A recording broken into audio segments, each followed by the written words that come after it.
You're listening to Romancing in Paris on Paris Underground Radio. Hello, and welcome to the Romancing in Paris podcast. I'm your host, Lily Heise. In this podcast, we'll be traveling around the city as I pick out my top romantic spots per arrondissement. You don't have to visit these places only as a couple.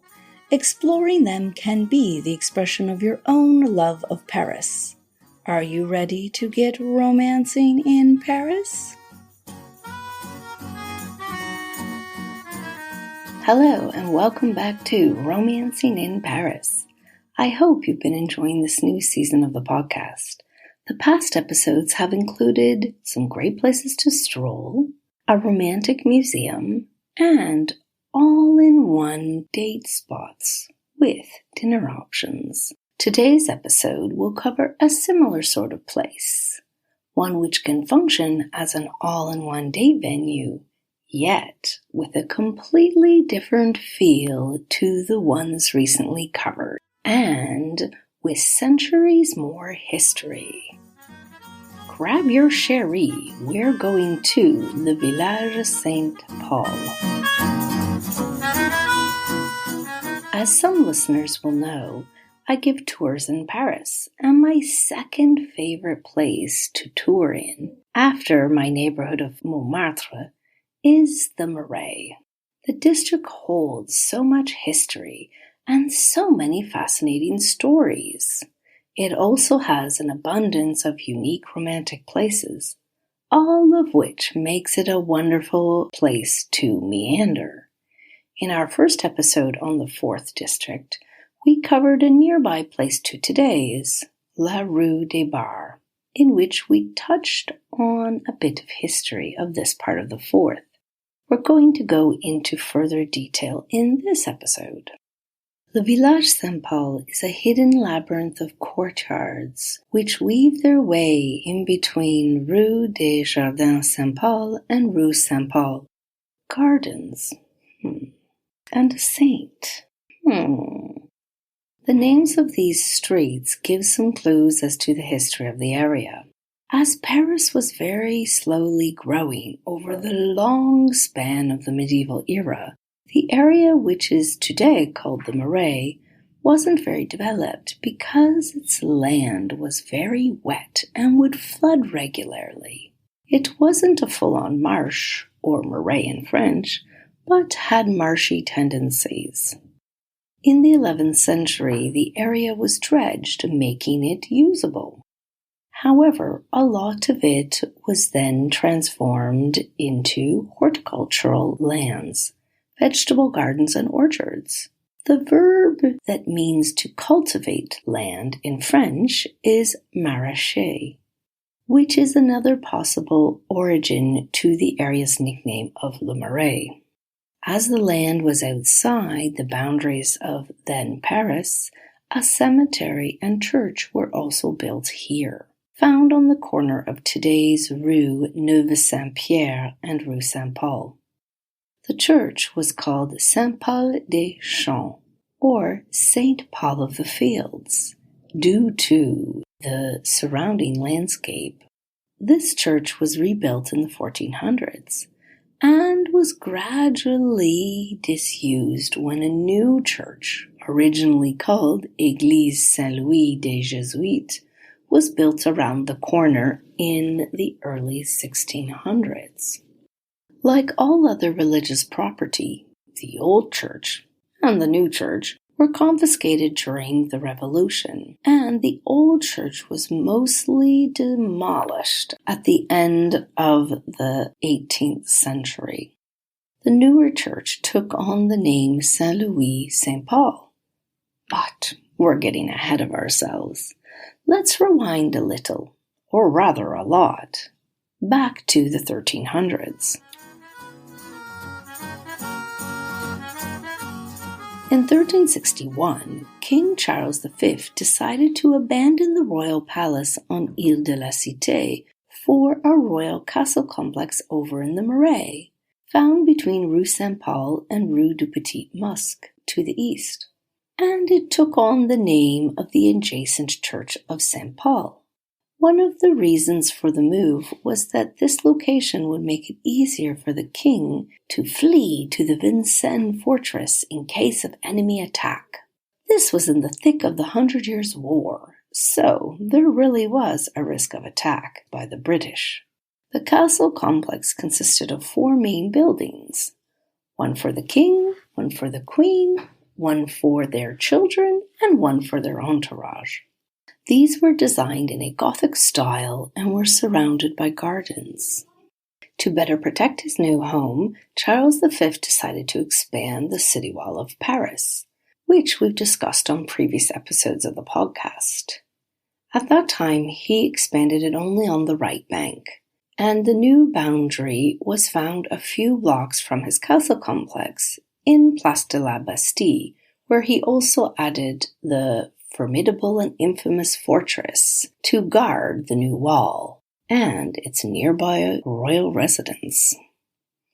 The royal usage of the complex was sadly a bit short-lived, as it was the primary base of the court of Charles V and his son Charles VI. However, the following kings preferred other royal residences.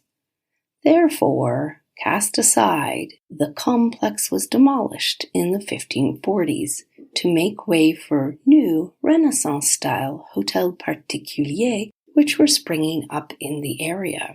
Even with the disappearance of the Gothic-style church and castle complex, the area has retained the name of St. Paul, which many people likely connect to the still-standing 17th century church, not knowing the full extent of the area's history and its name change. To give you a little more information about the village St. Paul, I suggest we pop by to visit it ourselves, virtually. To add another dimension to your visit, I suggest starting by showing your chérie the remains of the Philippe Auguste wall.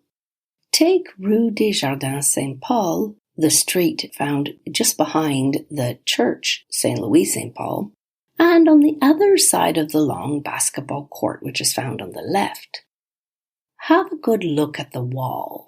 You will see that there are large clusters of bulky stone blocks and 2 rounded tall sections. This makes up the largest remnant of the late 12th century wall, the one Charles V expanded upon in the mid-1300s. However, this will help set the medieval tone of your outing, since the castle complex itself no longer exists. Walk a little bit down Rue des Jardins Saint-Paul and go into the opening on the right just after number 12. You've entered the village St. Paul. The block of houses which make up this village were mainly built in the 16 and 1700s. Like other areas of the Marais, they had fallen into a terrible state of decay and disrepair, and were actually going to be torn down had it not been for the safeguarding of the Marais' architectural heritage in 1962. In more recent years, the cluster of courtyards has attracted art galleries, artisanal boutiques, antique shops, and cafés. The courtyards and building facades were renovated just a few years ago, so today one can hardly imagine that the whole block had been signed up for the wrecking ball a little over 50 years ago. Coming in from this side, you can visit the complex by weaving your way through its various courtyards to the left. If you like, you can stop to visit some of the shops and galleries which grab your eye. An oasis of calm, it certainly makes for a surprising and unique place for a romantic stroll, and with very few other visitors, this is especially so during the week. You can work your way through its 3 separate courtyards, and then you might like to walk back down the southwest side of Rue St. Paul, because it is lined with more antique shops and galleries, which are considered part of the village St. Paul complex. If you're enjoying this episode of Romancing in Paris, you may also be interested in our sister podcast, Storytime in Paris, which interviews a writer with links to Paris, who then reads an excerpt of their writing. Romancing in Paris will be right back after a word from our sponsors. And now, back to Romancing in Paris.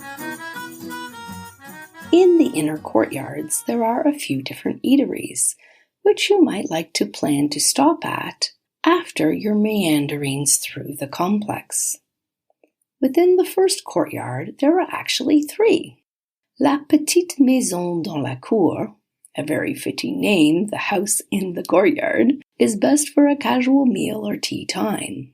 Le Bistrot Caché, or the hidden bistro, that it is a nice option for lunch.